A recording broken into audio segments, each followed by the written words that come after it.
25শে জানুয়ারি নরেন্দ্রপুরের নাজিরাবাদে আগুন। পূর্ব মেদিনীপুরের নিখোঁজ 21 জনের পরিবারকে বুধবার আর্থিক সাহায্যের চেক দেওয়া হয়। ওয়াও মোমো ও ডেকোরেটর সংস্থার চেক। কিন্তু তৃণমূলের নেতা বিধায়কদের দাবি এসব নাকি সরকারি সাহায্য। এ নিয়ে তৈরি হয়েছে বিতর্ক।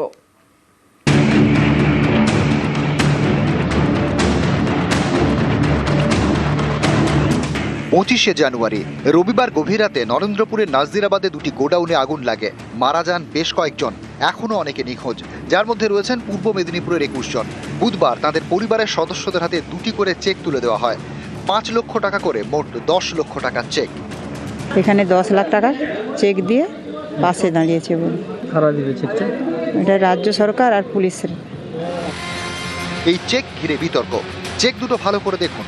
একটি চেকে সই রয়েছে ডেকোরেটর সংস্থার মালিক গঙ্গাধর দাসের, যাকে ঘটনার পরে গ্রেপ্তার করে পুলিশ।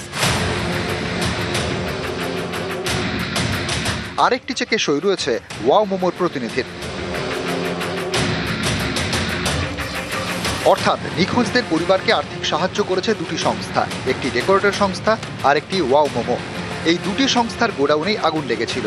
অথচ পূর্ব মেদিনীপুরের একাধিক তৃণমূল নেতা দাবি করছেন এই টাকা নাকি দিচ্ছে রাজ্য সরকার। পুলিশ পরিবারের পক্ষ থেকে প্রশাসনিক তৎপরতায় প্রত্যেক পরিবারের হাতে 10 লক্ষ টাকার চেক তুলে দিলেন।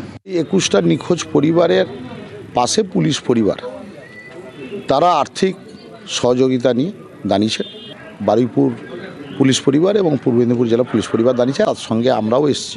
আমাদের মামাটি মানুষের সরকার ইচ্ছায়, মানবিক ইচ্ছায় এই সমস্ত নিখোঁজ পরিবারের কে আর্থিকভাবে সহযোগিতা করার জন্য আজকের প্রশাসনের তরফ থেকে তাদের হাতে কিছু আর্থিক সাহায্য তুলে দেওয়া হল। এখানেই প্রশ্ন উঠছে, দুই বেসরকারি সংস্থার আর্থিক সাহায্যকে কেন সরকারি সাহায্য বলা হচ্ছে? এটা কি না জেনে বলা ভুল, নাকি জেনে শুনে মিথ্যে দাবি? এরকম হলো তো রাজ্য সরকারের কাছে বিড়ম্বনার, কারণ রাজ্য সরকার তো চেক দেয়নি। রাজ্য সরকার বলেওনি বেসরকারি সংস্থার আর্থিক সাহায্যকে সরকারি সাহায্য বলে দাবি করতে। তাহলে স্থানীয় নেতা বিধায়করা এরকম করছেন কেন? এই প্রশ্ন অনেকেরই।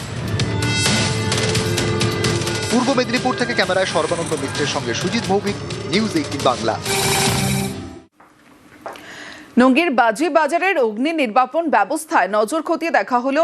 বাজি বাজারের অগ্নি নির্বাপন ব্যবস্থা খতিয়ে দেখা হয় বাজি কারখানাগুলির নথিও। বাজি কারখানা পরিদর্শন পুরসভা, পুলিশ ও দমকলের। বাজি বাজারের নিরাপত্তায় নজর প্রশাসনের।